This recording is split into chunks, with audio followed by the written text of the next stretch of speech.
മാന്യ പ്രേക്ഷകർക്കും family productions Kerala YouTube ചാനലിലേക്ക് സ്വാഗതം.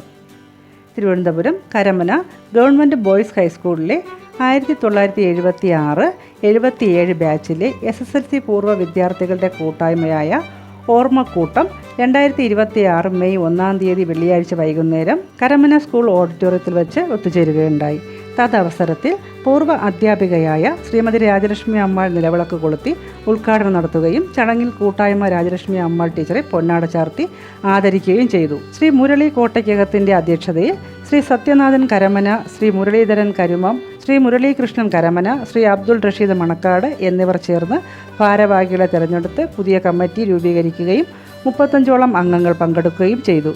സ്കൂളിനെ പ്രതിനിധീകരിച്ച് അധ്യാപകൻ എബിനും അബ്ദുൾ റഷീദ് മണക്കാട്, നിസാർ കരമന എന്നിവർ ആശംസകൾ അർപ്പിക്കുകയുമുണ്ടായി. ചർച്ചയിൽ പ്രസ്തുത സ്കൂളിന് വേണ്ട സഹായ സഹകരണങ്ങൾ നൽകാമെന്ന് തീരുമാനിക്കുകയും ചെയ്തു. 49 വർഷത്തിന് ശേഷം കൂടിയ കൂട്ടായ്മയുടെ സ്നേഹോഷ്മളമായ നിമിഷങ്ങളെ ഫാമിലി പ്രൊഡക്ഷൻസ് കേരള എന്ന യൂട്യൂബ് ചാനലിലൂടെ 3 ഭാഗങ്ങളായി തയ്യാറാക്കിയിരിക്കുന്നു. ഇവിടെ നടന്ന ഓർമ്മക്കൂട്ടം എന്ന പൂർവ്വ വിദ്യാർത്ഥി സംഗമത്തിൽ പങ്കെടുക്കുവാൻ കഴിയാത്ത സുഹൃത്തുക്കൾ ഈ വീഡിയോ കാണുമ്പോൾ കോൺടാക്റ്റ് ചെയ്യുവാൻ ചുവടെ ചേർത്തിരിക്കുന്ന നമ്പറുമായി ബന്ധപ്പെടുക. ഓർമ്മക്കൂട്ടം കൂട്ടായ്മ president Shri Abdul Rasheed. Phone number 8921734179. ഞങ്ങൾ തയ്യാറാക്കിയ ഈ വീഡിയോയെക്കുറിച്ചുള്ള അഭിപ്രായങ്ങൾ കമൻറ്റ് ബോക്സിൽ പ്രതീക്ഷിക്കുന്നു. നിങ്ങളുടെ ആഘോഷങ്ങൾ ഏതുമാകട്ടെ, അത് ഞങ്ങളിലൂടെ പ്രിയതരമാക്കാം. നന്ദി, നമസ്കാരം. ഫാമിലി പ്രൊഡക്ഷൻസ് കേരളയ്ക്ക് വേണ്ടി ഞാൻ ഹരിപ്രിയ രാജ്കുമാർ.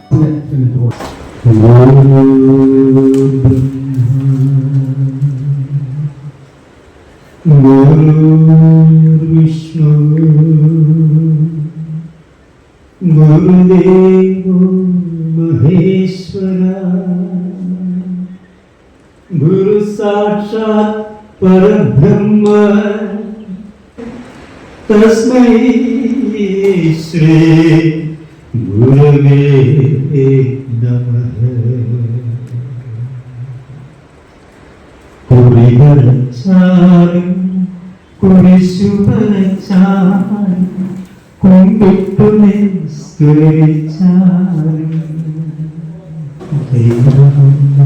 കുറിവരച്ചാലും കുരിശുവരച്ചാലും കുമ്പിട്ടു നിസ്കരിച്ചാലും കാണുന്നതും ഒന്ന് കേൾക്കുന്നതും ഒന്ന് കരുണാമയനാം ദൈവമൊന്ന് ദൈവമൊന്ന്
നമ്മുടെ ബഹുമാനപ്പെട്ട ടീച്ചറെ 2 വാക്ക് സംസാരിക്കുന്നതിനായി ക്ഷണിച്ചുകൊള്ളുന്നു. എൻ്റെ പഴയ വിദ്യാർത്ഥികളായ നല്ല മുതിർന്ന പൗരന്മാരായിരിക്കും. നിങ്ങളുടെ കൊച്ചു മുഖങ്ങളാണ് എനിക്ക് ഓർമ്മ വരുന്നത്. നിങ്ങൾക്കത് ഓർമ്മ കാണില്ല. എനിക്ക് വളരെയധികം സന്തോഷമുണ്ട് ഇങ്ങനെ ഒരു ചടങ്ങ് നിങ്ങൾ സംഘടിപ്പിച്ചത്. ഞാൻ കുറേ നാളായിട്ട് വെളിയിലൊന്നും ഇറങ്ങാതിരിക്കുന്നത് കൊണ്ട് ആരെയും കാണാൻ പറ്റുന്നില്ല. എന്നാൽ എനിക്ക് അങ്ങനെ ഒരു സൗകര്യങ്ങൾ ഒരുക്കി തന്നത് വളരെയധികം ഞാൻ സന്തോഷിക്കുന്നു. നിങ്ങളെല്ലാവരും നമ്മൾ നല്ലൊരു എല്ലാം ഒരേ ഒരു ചൈതന്യത്തിൻ്റെ അംശങ്ങളാണ് നമ്മൾ ഈ പ്രകൃതിയും ജീവജാലങ്ങളും എല്ലാം തന്നെ ഒരേ ഒരു ചൈതന്യത്തിൻ്റെ അംശങ്ങളാണ്. ആർക്ക് ഓർത്തുകൊണ്ട് നമ്മളിൽ ആർക്കും മത വിദ്വേഷമോ മറ്റ് ഒന്നുമില്ലാതെ സഹോദര സൗഹാർദ്ദത്തോടും സാഹോദര്യത്തോടും ജീവിക്കണം. നിങ്ങളുടെ ജീവിതമൊക്കെ കഴിയാതായി ഇതിനെക്കുറിച്ച് നിങ്ങളുടെ മക്കളെയൊക്കെ ഇനിയെങ്കിലും നമ്മുടെ ഈ മത സൗഹാർദ്ദം വളർത്തിയ കഴിയാൻ നമ്മുടെ തലമുറയെ പഠിപ്പിച്ചെടുക്കണമെന്നാണ് എൻ്റെ ഒരു നിർദ്ദേശം. അതിനുള്ള എല്ലാം അറിയാനുള്ള ഒരു ആഗ്രഹമുണ്ട്. എന്തായാലും ഇങ്ങനെയൊരു സംഘടിപ്പിച്ചതിൽ ഞാൻ അങ്ങേയറ്റം സന്തോഷിക്കുന്നു. എല്ലാവരെയും ഞാൻ അങ്ങേയറ്റം അനുഗ്രഹിക്കുകയും രാജലക്ഷ്മി അമ്മാൾ ടീച്ചർ അവരുടെ വേദിയിൽ സദസ്സിൽ ഉപവിഷ്ടരായിരിക്കുന്ന പ്രിയപ്പെട്ട സമീപത്തിൽ നമ്മൾ 49 വർഷത്തിന് മുമ്പ് 1977 SSLC കഴിഞ്ഞ് പുറത്ത് പോയതിനു ശേഷം പലരും പല മേഖലകളിൽ ജോലി ചെയ്ത് ആണ് ജീവിച്ചു വരുന്നത്. പലരെയും നമ്മൾ പലപ്പോഴും കണ്ടുമുട്ടിയിട്ടുണ്ടെങ്കിലും നമുക്ക് തിരിച്ചറിയാൻ പറ്റിയിട്ടില്ല. കാരണം അന്ന് കട്ടമുഖമല്ലല്ലോ. പിന്നീട് നമ്മൾ പലരെയും ചിലരെ മാത്രം നമുക്ക് പരിചയപ്പെടാൻ മാത്രം പുറത്ത് വെച്ച് കാണുമ്പോൾ നമ്മൾ പരിചയപ്പെടുകയും പരിചയപ്പെടുകയല്ല പരസ്പരം നമ്മൾ സംവദിക്കുകയും മറ്റുള്ള പലരെയും നമ്മൾ കൂടെ പഠിച്ചവരെ അറിയാതിരിക്കുകയും ചെയ്യുന്ന ഒരവസ്ഥയാണ് ഇതുവരെ ഉണ്ടായിരുന്നത്. അതുകൊണ്ട് നമ്മൾ ഈ 1977 SSLC കഴിഞ്ഞ് പുറത്തിറങ്ങിയ എല്ലാവരെയും ഒന്നിച്ചൊന്ന് കൂട്ടി കണ്ടുമുട്ടാൻ വേണ്ടി വളരെയധികം ആഗ്രഹം ഉണ്ടായിരുന്നു. അശോക സാർ, അതുപോലെ John sir, Chakrapani sir, Sadananda sir, ക്ലാസ്സുകളിൽ പഠിപ്പിച്ച കോലപ്പ സാർ, ഇങ്ങനെ പിന്നെ Francis sir, Ravindra sir, Ramayya sir, Swami sir, ഇങ്ങനെ പല സാറന്മാർ, അതുപോലെ തന്നെ Tulasibai teacher, Ambikamma teacher, Seethamma teacher, Vijayalakshmi teacher, chemistry പഠിപ്പിച്ച വിജയലക്ഷ്മി ടീച്ചർ, സുലോചന ടീച്ചർ, പിന്നെ നമ്മുടെ കമലമ്മ ടീച്ചർ, നമ്മളെ വളരെയധികം ഭയപ്പെടുത്തിയിരുന്ന Thankappa teacher, social studies പഠിപ്പിച്ചിരുന്ന Thankappa teacher വരുന്നു എന്ന് പറയുമ്പോൾ തന്നെ നമുക്ക് ഹെഡ് മാസ്റ്ററായ സുകുമാരന്മാരുണ്ട്, ആലീസ് ടീച്ചർ, അങ്ങനെ രാജലക്ഷ്മി ടീച്ചർ SSLC പഠിപ്പിച്ചതായിട്ട് ഓർമ്മയില്ല. പക്ഷേ ഞാനിവിടെ 6ാം ക്ലാസ് മുതൽ പഠിച്ചതാണ്. അപ്പൊ രാജലക്ഷ്മി ടീച്ചർ പല പ്രാവശ്യവും പല ക്ലാസ്സുകളിലും പഠിപ്പിച്ചിട്ടുണ്ടായിരുന്നു. ഒരുപാട് സാറുമാരെ ഇടയ്ക്കിടയ്ക്ക് ഓർമ്മിക്കാറുണ്ട്. കൂടുതൽ നമ്മള് അന്നൊക്കെ നമ്മുടെ വിദ്യാർത്ഥികളായതുകൊണ്ട് കൂടുതൽ സാറന്മാരെ നമ്മളെ ഇരട്ടപ്പേരിട്ട് ആണ് നമ്മൾ വിളിച്ചിട്ടുള്ളത്. അതുപോലെ ഫിസിക്സ് പഠിപ്പിച്ചിരുന്ന രമാദേവി ടീച്ചർ, ഇങ്ങനെ പല പേരെയും നമ്മൾ വീട്ടിൽ നിന്ന് ഇങ്ങനെ ഓർമ്മിക്കാറുണ്ട്. ഒരു താല്പര്യം ഉണ്ടായിരുന്നു. അന്ന് പ്രധാനമായിട്ട് മുൻകൈ എടുക്കുന്നത് നമ്മുടെ മുരളിക്കോട്ടയ്ക്കായിരുന്നു. അത് വളരെയധികം പ്രാവശ്യം അദ്ദേഹം ശ്രമിച്ചു. പക്ഷെ ഇത്രയും വലിയൊരു ശ്രദ്ധ അന്നൊന്നും കിട്ടിയിട്ടില്ല. ഞാനും പങ്കെടുത്തിട്ടുണ്ട്. അന്ന് വളരെ ശുഷ്കമായ ആൾക്കാർ അങ്ങനെ കുറച്ചു പേരൊക്കെ പങ്കെടുത്തപ്പോൾ അദ്ദേഹത്തിന് എന്റെ മനസ്സിൽ ഒരു മടുപ്പ് തോന്നി.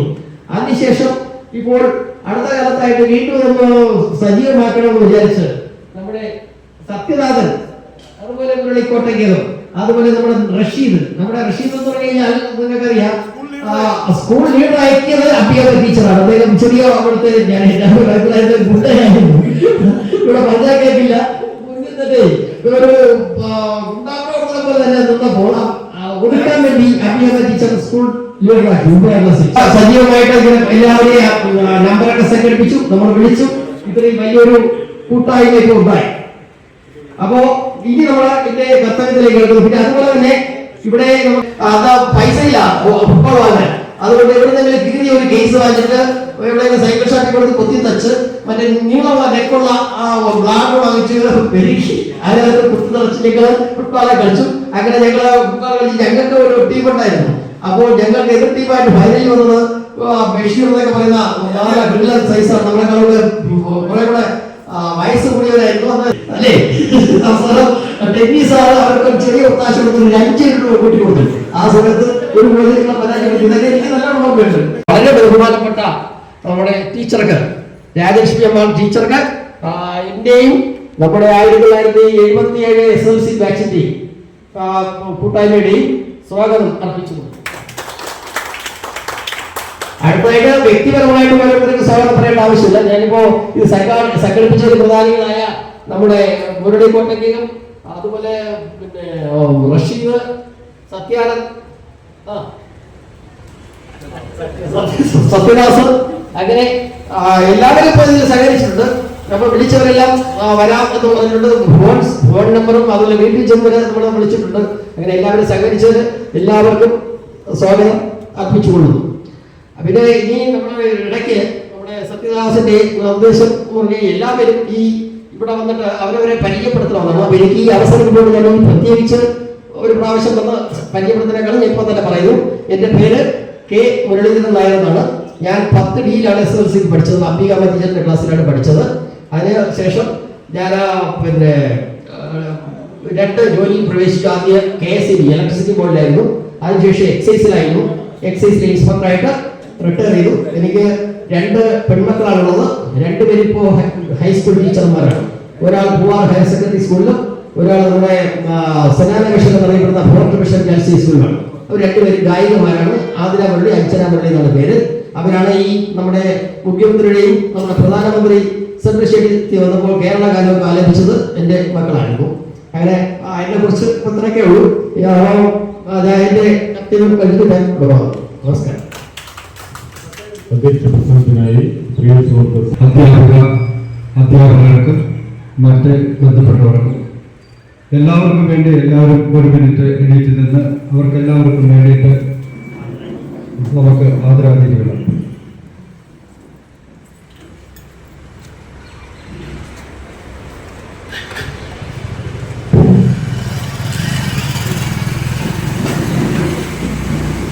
ഓർമ്മകൂട്ടം എന്ന് പറയുന്നത് നമ്മൾ 49 വർഷത്തെ ഓർമ്മകളും ചൊല്ലുകൊണ്ടാണ് നമ്മളിവിടെ വന്നിരിക്കുന്നത്.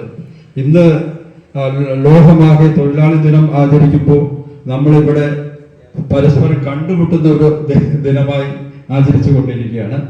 എന്തായാലും ഞാൻ കൂടുതൽ ദീർഘിപ്പിക്കുന്നില്ല. നമ്മുടെ മുരളി കോട്ടയ്ക്കകം എല്ലാ കാര്യങ്ങളും നിങ്ങളോട് പറയുന്നുണ്ട് ഇനി മുന്നോട്ട് പോകുന്നതിനെ കുറിച്ച്. ഒരിക്കൽ കൂടി എല്ലാവർക്കും നമസ്കാരം, നന്ദി.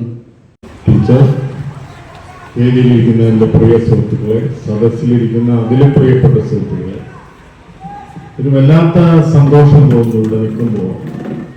അതായത് ഒരു പൂവ് ചോദിച്ചപ്പോൾ ഒരു പൂക്കാലം കിട്ടിയ പ്രതീതിയാണ്. ഇവിടെ മുമ്പൊരു ഗെറ്റ് ടുഗദർ നടന്നിരുന്നു. അതിൽ ഇതിൽ എത്ര പേര് പങ്കെടുത്തു എന്ന് എനിക്കറിയില്ല. അന്ന് എങ്ങനെയോ അതിൻ്റെ ചുമതലക്കാരൻ ഞാനായി. അന്ന് കരമന ജയൻ, കരമന ഹരി, കരമന മാഹിൻ അവരൊക്കെയായിരുന്നു മുഖ്യ രക്ഷാധികാരികൾ. ഞാൻ അതിന്റെ മുഖ്യ സംഘടന. അത് മൊത്തത്തിലുള്ള ഒരു ഗെറ്റ് ടുഗദറാണ്. ഈ സ്ഥലത്ത് വെച്ച് മന്ത്രിമാരെയൊക്കെ വിളിച്ച് മീറ്റിങ്ങും ഗാനമേളയും ഒക്കെ ഉണ്ടായിരുന്നു. അപ്പൊ അതൊക്കെ കഴിഞ്ഞു. പിന്നെ കുറെ നാൾ പലരും പല തിരക്കിലായി. അപ്പൊ ഈ ഇപ്പോഴത്തെ ഈ സംഘടിപ്പിക്കുന്നതിന്റെ മുഖ്യ സൂത്രധാരൻ എന്റെ പ്രിയ സുഹൃത്ത് സത്യനാരായണനാണ്. സത്യനാരായണൻ ആദ്യം സംഘടിപ്പിക്കുന്നതിന് മുന്നേ നമുക്കൊരു വാട്സപ്പ് ഗ്രൂപ്പ് തുടങ്ങാൻ, പരസ്പരം നമ്മുടെ വിശേഷങ്ങൾ പങ്കുവയ്ക്കാം എന്നൊക്കെ പറഞ്ഞിട്ടാണ് ഇത് തുടങ്ങിയത്. പിന്നീടാണ് അതൊരു ഗെറ്റ് ടുഗദറായിട്ട് മാറ്റാം എന്ന് പറഞ്ഞത്. അപ്പൊ ഇതില് ഒരുപാട് പേര് ഇനിയും വരാനുണ്ട്. ഒരുപാട് പേര് വന്നു. ഇനി എല്ലാവരുടെയും നമുക്കിനി ഇത് എന്ത് ചെയ്യാൻ പറ്റും എന്നുള്ളതാണ്. നമുക്ക് ചില ഉദ്ദേശ ലക്ഷ്യങ്ങളുണ്ട് ഇതിന്റെ സംഘാടകർക്ക്. അതായത് തുടർന്ന് കൊണ്ടുപോകണം. ഒരു കമ്മിറ്റിയായിട്ട്, അതായത് പ്രസിഡന്റ്, സെക്രട്ടറി, എക്സിക്യൂട്ടീവ് കമ്മിറ്റിയൊക്കെ തുടങ്ങണം. ഇതിന്റെ വർഷത്തിൽ 1, 2, 3 പ്രാവശ്യം ഒത്തുചേരണം. പിന്നെ നമ്മുടെ സഹപ്രവർത്തകരുടെ സുഖങ്ങളിലും ദുഃഖത്തിലും, അതായത് കല്യാണം വന്നാലും മരണം വന്നാലും എല്ലാത്തിലും പങ്കെടുക്കുക. ഇതൊരു സത്യം പറഞ്ഞാൽ ഞാൻ എന്നും രാവിലെ ഉറക്കമണിക്കുമ്പോൾ പത്രം നോക്കും. ഞാൻ പഠിച്ച കരമന സ്കൂളിലോ പിന്നെ MG കോളേജിലോ മാസ്റ്റേഴ്സ് കോളേജിലോ പിന്നെ അതായത് ഞാൻ പഠിച്ചത് പറയുകയല്ല, ഒരുപാടിടത്ത് പഠിച്ചു. അവിടെയൊക്കെ എന്തെങ്കിലും ഗെറ്റുവർ ഉണ്ടോ എന്ന് നോക്കും. ഉണ്ടെങ്കിൽ വളരെ സന്തോഷത്തോടെ പോകും. അത് കോർഡിനേറ്റ് ആളില്ലെങ്കിൽ അതിന്റെ ചുമതല ഏറ്റെടുക്കും. എനിക്ക് പെട്ടെന്ന് ഓർമ്മ വരുന്നത്, ഞാൻ ഈ കരമന സ്കൂളിൽ പഠിക്കുന്ന കാലത്ത് ഒരു പാവമായിരുന്നു. പിന്നെ പണക്കാരനായിരുന്നില്ല. രണ്ടു തരത്തിൽ, ഒന്ന് സ്വഭാവത്തിന്റെ കാര്യത്തിലും പാവം, സാമ്പത്തികമായും പാവമായിരുന്നു.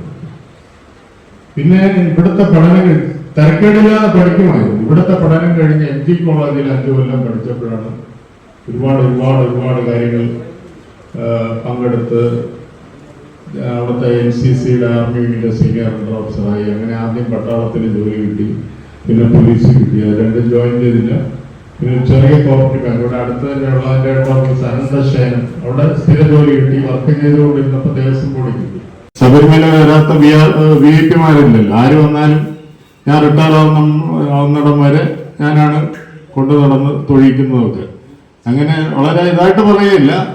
ദാസേട്ടനെ ഇടയ്ക്കിടയ്ക്ക് ഞാൻ അമേരിക്കയിൽ വിളിച്ച് സംസാരിക്കാറുണ്ട്, മോഹൻലാലിനെ സംസാരിക്കാറുണ്ട്. അങ്ങനെ സിനിമാ രംഗത്തുള്ള ഒട്ടുമിക്ക പേര് SP ബാലസുബ്രഹ്മണ്യമായിട്ട് വളരെ അടുപ്പമായിരുന്നു. ഗംഗയമൻ എല്ലാവരുമായിട്ട്. അതൊക്കെ എനിക്ക് ആ ജോലി കിട്ടിയതിലൂടെ കൈവന്ന ഒരു സൗഭാഗ്യമാണ്. ഭാര്യ സെക്രട്ടേറിയറ്റിലെ ഡെപ്യൂട്ടി സെക്രട്ടറി ആയിരുന്നു, റീസെന്റ് ആയിട്ട് റിട്ടയറായി. ഒരു മകനും മകളും ഉണ്ട്. മോൻ MA ഇംഗ്ലീഷും നെറ്റും ഒക്കെ കഴിഞ്ഞു. മാറിവാനസ് കോളേജിൽ പഠിച്ചു, അവിടെ ഗസ്റ്റ് ലെക്ചറർ ആയിരുന്നു. ഇപ്പോൾ ഉരുട്ടമ്പലം മാറനല്ലൂർ ക്രൈസ്റ്റ് കോളേജിലെ സ്ഥിരം ലെക്ചററാണ്. പിന്നെ അവനൊരു എഴുത്തുകാരനാണ്, നോവലിസ്റ്റാണ്. ഇംഗ്ലീഷിൽ കഥയും കവിതയൊക്കെ എഴുതി ബുക്ക് ഇറക്കിയിട്ടുണ്ട്. കുഞ്ഞാലി മരക്കാർ നോവൽ എഴുതി പ്രൈം മിനിസ്റ്റർ റൈറ്റർ അവാർഡ് കിട്ടിയിട്ടുണ്ട്. പിന്നെ മോള് വിവിധ കലകളാണ്, പാട്ട്, ഡാൻസ്, വീണ, നങ്ങ്യാറുകൂത്ത്, കളരിപ്പയറ്റ്. എനിക്ക് കലാരംഗത്ത് എന്തെങ്കിലും ആവണമെന്നുണ്ടായിരുന്നു, ഒന്നും ആയില്ല. അതുകൊണ്ട് പിള്ളേരെ കൊണ്ട് നടന്ന് ഇങ്ങനെ പാട്ട്, ഡാൻസ്, വീണ, കളരിപ്പയറ്റ്, നങ്ങ്യാറുകൂത്ത്. അവൾക്ക് കൂടിയാട്ട കലയിൽ, നങ്ങ്യാറുകൂത്ത് കലയിൽ സംസ്ഥാന കേന്ദ്ര സർക്കാർ കൊടുക്കുന്ന ഒരു അവാർഡുണ്ട്, ബാലശ്രീ എന്ന് പറയും. കേട്ടിട്ടുണ്ടോ എന്ന് പറഞ്ഞാൽ അത് മുതിർന്നവർക്ക് കൊടുക്കുന്ന പത്മശ്രീ, പത്മഭൂഷണിന് തുല്യം എന്ന് പറയപ്പെടുന്ന കുട്ടികൾക്കുള്ള പരമോന്നത ബഹുമതി അവൾക്ക് കിട്ടി. അവള് സൈക്കോളജി ആണ്, MSc സൈക്കോളജി ഗുജറാത്തിൽ പഠിച്ചിട്ട് ഇപ്പോ നിംസ് ആശുപത്രി ഉണ്ടല്ലോ, അവർക്ക് നിഷ് എന്ന് പറഞ്ഞിട്ട് Noorul Islam college of higher studies Thuckalay കുമാരവലിന്റെ അടുത്ത് അവിടെ പഠിപ്പിക്കുകയാണ്, മനഃശാസ്ത്ര അധ്യാപികയാണ്. രണ്ടുപേരും അവിവാഹിതരാണ്. കല്യാണപ്രായം കഴിഞ്ഞു, പിടി തരുന്നില്ല. എങ്ങനെ ആണ് നമ്മുടെ ഒരു ചെറിയ ജീവിതം മുന്നോട്ട് കൊണ്ടുപോകുന്നത്. പിന്നെ പഠിക്കുന്ന കാലത്ത് ഇവിടെ അടുത്തായിരുന്നു. കുറച്ചുകൂടെ വിസ്തരിച്ച് വിശദമായിട്ട് പറഞ്ഞാൽ, തമിഴ് അയ്യരായ എൻ്റെ അച്ഛൻ മലയാളിയായ നായർ ജാതിക്കാരായ എൻ്റെ അമ്മയെ വിവാഹം കഴിച്ച് രണ്ടുപേർക്കും സ്വന്തം വീടുണ്ട്. അമ്മയുടെ വീട് ഉരുട്ടമ്പലം, അച്ഛൻ്റെ വീട് കോട്ടയ്ക്കൽ അഗ്രഹാരം. ജാതി മാറി കല്യാണം കഴിച്ചുകൊണ്ട് ഇവിടെ അടുത്തൊരു വീട് വാടകയ്ക്ക് എടുത്തിട്ടിട്ടാണ് എൻ്റെ അമ്മയെ കെട്ടിക്കൊണ്ടുവരുന്നത്. അങ്ങനെ ജനിച്ചതും വളർന്നതും പഠിച്ചതും ഒക്കെ ഇവിടെയാണ്. 1 മുതൽ 4 വരെ SSLC സ്കൂളിലും 5 തൊട്ട് 10 വരെ ഗവൺമെന്റ് ഈ സ്കൂളിലും പഠിച്ചു. അത് കഴിഞ്ഞപ്പോൾ ഹൗസ് ഓണർ വീട് ഒഴിയാൻ പറഞ്ഞു. അങ്ങനെ കോട്ടയ്ക്കകത്ത് വൈകുണ്ഠം കല്യാണ മണ്ഡപത്തിന്റെ അടുത്തുള്ള അച്ഛന്റെ അഗ്രഹാരത്തിൽ പോയി. അവിടെ ഇരുന്നപ്പോൾ അച്ഛൻ മരിച്ചു, അമ്മ മരിച്ചു. ഭാര്യയുടെ നിയമത്താണ്, ഭാര്യയുടെ അച്ഛൻ മരിച്ചു. അപ്പൊ പിന്നെ ഭാര്യയുടെ അമ്മയെ ഇങ്ങോട്ട് വിളിച്ചപ്പോൾ അവര് അച്ഛന്റെ അഗ്രഹാരത്തിൽ വരാൻ വിസമ്മതിച്ചു.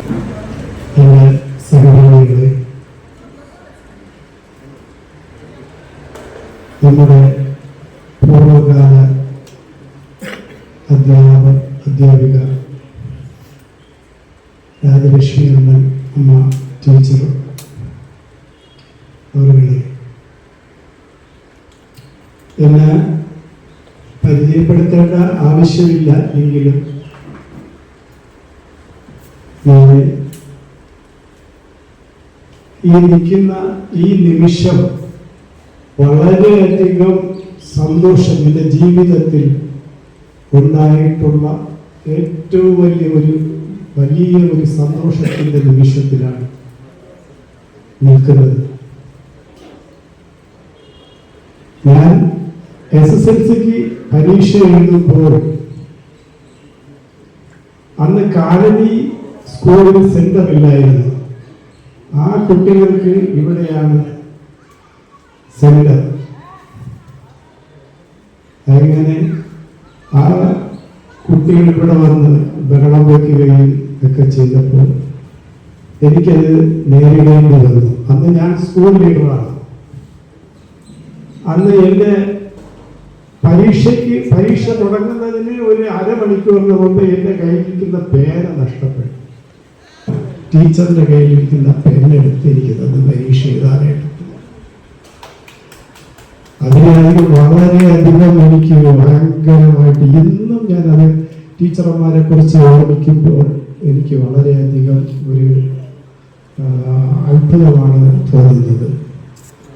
തുടർന്ന് SSLC കഴിഞ്ഞ് മുകളിലോട്ട് പഠിക്കാനുള്ള സൗകര്യം ഉണ്ടായിട്ടും എനിക്ക് വലിയ താല്പര്യമില്ലാത്തത് കാരണം ഞാനിന്ന് എൻ്റെ ഒരു ഇളയച്ചൻ്റെ കൂടെ കടയിലേക്ക് SSLC പരീക്ഷ എഴുതിയിട്ട് നേരെ ചെന്നത് ചാല അരിക്കടയിലാണ്. അവിടെ നിന്ന് ആണ് എൻ്റെ ജീവിതം തുടങ്ങുന്നത്. അന്ന് സ്കൂളിൽ പഠിക്കുന്ന സമയത്ത് ഒരുപാട് അക്രമങ്ങൾ, കാരണം രാഷ്ട്രീയം തലയ്ക്ക് പിടിച്ചിരിക്കുന്ന സമയമാണ്. അത് തിരിച്ചറിഞ്ഞപ്പോൾ 1980-ലാണ് ഞാൻ തിരിച്ചറിഞ്ഞത്. കാരണം മുതല മുടക്കി ബിസിനസ് ചെയ്യുന്നത് പോലെ ഈ രാഷ്ട്രീയക്കാർ മുതൽ മുടക്കി അവരുടെ ഒരു ബിസിനസ്സാണെന്ന് മനസ്സിലാക്കിയപ്പോൾ ഞാൻ രാഷ്ട്രീയത്തിൽ നിന്ന് പിന്മാറി. സ്കൂളിൽ പഠിക്കുന്ന സമയത്ത് EMSന് തേടിറങ്ങ ഒരുത്തൻ ഇവിടെ ഇരിപ്പുണ്ട്, PS വിജയ്. അന്ന് എനിക്ക് ദേഷ്യം വന്നു. അച്ഛനെ പറഞ്ഞാലും സഹിക്കും, അമ്മയെ പറഞ്ഞാലും സഹിക്കും, പക്ഷെ നേതാവിനെ പറഞ്ഞാൽ സഹിക്കാൻ ഒക്കില്ല. അങ്ങനെ വിജയനെ ഞാൻ കൈകാര്യം ചെയ്ത് അത് ഇപ്പോഴും ആലോചിക്കുമ്പോൾ ഒരു നടുക്കമാണ് വരുന്നത്. ആ ഫസ്റ്റ് ഫ്ലോർ ഈ 10A നിന്ന് ജനലിൽ വേറെ കമ്പികളൊന്നുമില്ല. അങ്ങനെ തല്ലിയെടുത്ത് അങ്ങ് വെളിയിലിടാനായിട്ട് പോയപ്പോഴാണ് സതീശൻ എന്ന് പറയുന്നത് നീ കാണിക്കുന്നത് ശരിയല്ല എന്ന് പറഞ്ഞു. എന്നാൽ അവൻ സതീശൻ ഇവനെ സപ്പോർട്ട് ചെയ്തതിന്റെ പേരിൽ ഞാൻ PS-ന് വിട്ട്. അതില്ലെങ്കിൽ ഇന്ന് വളരെയധികം ഒരു വലിയ ഖേദത്തിലേക്ക് നമ്മുടെ ജീവിതകാലം മുഴുവനും അനുഭവിക്കുകയായിരുന്നു. വിട്ടിട്ട് സതീഷിന്റെ നേരെ പോയി. അതോടെ പിന്നെ പ്രശ്നങ്ങളൊക്കെ തീർന്നു. ആ വൈരാഗ്യം ഇപ്പോഴും ഉണ്ടോ വിജയ? എങ്ങോട്ടും തീർത്തോ? കുഴപ്പമില്ല, ഞാൻ പ്രതികരിക്കില്ല. അതുകൊണ്ട് നമ്മുടെ ജീവിതകാലം മിച്ചം തരുന്നത് അതൊരു ലക്കാണ്, ദൈവാധീനമാണ്. അതുകൊണ്ട് രാഷ്ട്രീയങ്ങൾക്കും മതങ്ങൾക്കും അപ്പുറം സ്നേഹമുണ്ടെന്ന് തിരിച്ചറിയുകയും ഇനിയുള്ള ജീവിതകാലം മുഴുവനും നമുക്ക് ഒത്തൊരുമയോടുകൂടി കേരളത്തിലെ മാതൃകാപരമായിട്ടുള്ള കാരണം ഒരു പ്രവർത്തനം നമുക്ക് കാഴ്ചവെക്കണം. ഇത് നമ്മളൊരു കൂട്ടായ്മ 49 വർഷത്തിന് ശേഷം ഞങ്ങൾ പരസ്പരം കാണാൻ പോവുകയാണ് എന്ന് പറഞ്ഞപ്പോൾ വീട്ടിലും ഒരു ഭയങ്കര അത്ഭുതമാണ്. നാട്ടിലും കേരളം ഒട്ടും എന്റെ സുഹൃത്തുക്കൾ പറയുന്നത് എനിക്ക് പറ്റില്ല. നമ്മുടെ സഹപാഠികൾക്ക് എന്തെങ്കിലും സാമ്പത്തികമായ നഷ്ടമോ ശാരീരികമായ ബുദ്ധിമുട്ടുകളോ വന്നാൽ നമ്മൾ ഓടിയെത്തുക, അത് അവർക്ക് വേണ്ടി നമുക്ക് എന്തെല്ലാം ചെയ്യാൻ പറ്റുമോ അതൊക്കെ നമ്മൾ ചെയ്തു കൊടുക്കുക. ഇപ്പോഴുള്ള ജനറേഷനല്ല ഇനി വരുന്നത്. PS വിജയൻ, റഷീദ് എന്ന് പറയുന്ന ഒരു ജനറേഷൻ അല്ല പിന്നീട് വരാൻ പോകുന്നത്. നീ അതാണ്, ഞാൻ ഇതാണ് എന്ന് പറഞ്ഞ് പരസ്പരം രാഷ്ട്രീയ ലാഭത്തിന് വേണ്ടി നമ്മളെ കൊല്ലാൻ വേണ്ടി നടക്കുന്ന രാഷ്ട്രീയക്കാരുണ്ട്.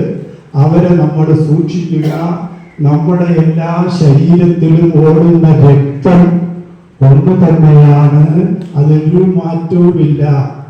കാരണം എനിക്ക് ഹാർട്ട് സർജറി കഴിഞ്ഞ് എനിക്ക് ബ്ലഡ് തന്ന് എവിടെ നിന്നാണെന്ന് അറിയില്ല. എറണാകുളം ഹോസ്പിറ്റലിൽ നിന്ന് 12 കുപ്പി ബ്ലഡ് അവർ പറഞ്ഞു തീരുന്നതിന് മുമ്പേ അവരവിടെ റെഡിയാക്കി തന്നു. അതിൽ നിന്ന് നമ്മൾ മനസ്സിലാക്കാനുള്ളത് വിദ്വേഷങ്ങൾ, അതിൽ നമുക്ക് വളരെ മൈനറായിട്ടുള്ള 1-2 ആളുകളെ ഉള്ളു. അവരൊക്കെ തിരിഞ്ഞു വരുന്നെങ്കിൽ വരട്ടെ. കാരണം നമ്മളൊരു സഹപാഠിയെ കണ്ടിട്ട് അതോ ഇവിടെ പോകുന്നു, ഞാൻ ഇവിടെ വരെ പോകുന്നു, ഗൗരവമായിട്ട് പോയി. കാരണം അദ്ദേഹത്തിന്റെ പദവി വളരെ അധികം ഉയർന്നതാണ്. ഭാഷയ്ക്ക് അതീതമായി, വേഷവിധാനത്തിന് അതീതമായി നമ്മൾ ചിന്തിക്കുക, നമ്മൾ ഒന്നായിട്ട് നിന്ന് പ്രവർത്തിക്കുക. അതിലൊരു മാറ്റവും വരുത്തേണ്ട കാര്യമില്ല. നമുക്ക് അടുത്ത ഇത് നമ്മൾ തുടങ്ങി വെച്ചാൽ അവരുടെ കൂട്ടായ്മ ഇതിങ്ങനെ തന്നെ ഉണ്ടായിക്കോളും. കേരളത്തിനകത്ത് ഇത്രയും ഒരു ലോങ് പീരീഡിൽ ഒരു സംഘടന ഇതുവരെയും ഇതുപോലെ ഉണ്ടായിട്ടില്ല. സ്കൂളിന്റെ 49 വർഷത്തിന് ശേഷം ഒരുമിച്ച് കൂടുവാനുള്ള ഒരു സംഘടന നമുക്ക് ഇതുവരെയും ഉണ്ടായിട്ടില്ല. അതുകൊണ്ട് നമ്മൾ കാരണം ദൈവം ഉണ്ട്, അത് ആരില്ല എന്ന് പറഞ്ഞാലും നിരീശ്വരവാദി പറഞ്ഞാലും അവനും ഉണ്ട്. അവൻ പട്ടി ഓടിക്കുകയാണെങ്കിലും അവൻ ഗോതമേന്ന് വിളിച്ചോണ്ട് തന്നെ ഓടുകയുള്ളൂ കേട്ടോ. ഇരിക്കുന്നതാണ് നമ്മുടെ ഹൈലൈറ്റ്, നമ്മുടെ ടീച്ചർ. പിന്നെ ആ ഫ്ലെക്സ് ബോർഡിൽ കാണുന്ന നമ്മുടെ അമ്മയാണ്. അതുകൊണ്ട് എല്ലാവരും ഈ മാതാപിതാ ഗുരുവിനെ കഴിഞ്ഞ് മാത്രമേ ദൈവത്തിനൊപ്പുള്ളൂ. പള്ളിയിൽ പോകുന്നവരായിരുന്നാലും ക്ഷേത്രത്തിൽ പോകുന്നവരായിരുന്നാലും അവിടെ ദൈവത്തിനെ കണ്ടെത്താനായിട്ട് മാതാപിതാക്കളെടുത്ത് ദേഷ്യപ്പെട്ടുകൊണ്ട് ഒരുത്തൻ പള്ളിയിൽ പോവുകയാണ്. എനിക്ക് പള്ളിയിൽ പോകാൻ സമയമായി, എന്റെ ഡ്രസ് ഇങ്ങോട്ട് എടുക്കൂലേ ഉമ്മ, അതിന് എടുക്കി വാങ്ങിച്ച് അവരെ വഴക്ക് പറഞ്ഞിട്ട് അവിടെ പോയി ഇരുന്നിട്ട് നമസ്കരിച്ചിട്ട് ഒരു കാര്യവും ഇല്ല. ക്ഷേത്രത്തിലായിരുന്നാലും ശരിയല്ല, ഞാൻ ഇന്നലെ കഴുകിയിട്ടിരുന്ന ഡ്രസ്സ് ഉണങ്ങിയിട്ടില്ലല്ലോ. ഈ ഒരു കൂട്ടായ്മ അതിന് വഴി തെളിയിക്കട്ടെ എന്ന് ആശംസിച്ചുകൊണ്ട് എനിക്കുള്ളത് 3 മക്കളാണ്. മക്കളുടെ വിവരം പറഞ്ഞില്ല. 3 മക്കളാണ്, 2 പെണ്ണ് 1 ആൺകുട്ടി. അവർക്ക് 3 പേർക്ക് വിവാഹം കഴിഞ്ഞ് 4 ചെറുമക്കളുടെ അപ്പൂപ്പനാണ്. ഞാൻ മണക്കാടാണ് താമസിക്കുന്നത്. ഞാൻ എൻ്റെ സ്വയം അധ്വാനത്തിൽ കൂടി അധ്വാനിച്ചാൽ മാത്രം പോരാ, അത് ദൈവാധീനം കൂടെ ഉണ്ടെങ്കിൽ മാത്രമേ മുമ്പോട്ട് പോകാനൊക്കൂ. അതുകൊണ്ട് പറഞ്ഞ് ഇവിടെ പല പ്രഗത്ഭരായ വലിയ കോൺട്രാക്ട് വർക്കുകളുണ്ട്. പിന്നെ 24 മണിക്കൂറും പിന്നെ ഇപ്പോഴും അധ്വാനിക്കുന്ന ഒരു ഉദ്യോഗസ്ഥനുണ്ട്. റിട്ടയർമെന്റ് ആയിട്ട് വീട്ടിലിരിക്കുന്നില്ല. PS കഴിഞ്ഞിട്ട് വീട്ടിലിരിക്കുന്നില്ല. ഞാൻ അപ്പോഴപ്പോഴും വിളിച്ച് തെറി പറയും,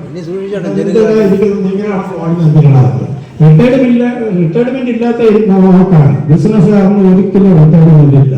അവന്റെ ശ്വാസം നിലയ്ക്കുന്നത് വരെ, പോകുന്നതിന് മുമ്പേ വരെ ആരെങ്കിലും വിളിച്ച് അമ്മയെ കഴിവുള്ളതെന്ന് കേട്ടാൽ ഒന്നും പറഞ്ഞ് നമ്മൾ കൊടുക്കും. പല ആളുകളുണ്ട്. പിന്നെ വേറൊരു കാര്യം നമ്മളെ ശ്രദ്ധിക്കാനുള്ളത്, ഇന്ന് ഇവിടെ കൂടിയിരിക്കുന്ന നമ്മുടെ സഹപാഠികൾ ആരെങ്കിലും മദ്യത്തിനോ മയക്കുമരുന്നിനോ അടിമപ്പെട്ടിട്ടുണ്ടെങ്കിൽ അത് ഇവിടെ വെച്ച് അത് ഇന്ന് ദൈവത്തെ ഓർത്ത് നല്ല രീതിയിൽ അതിനുവേണ്ടി നമ്മൾ പോരാടണം.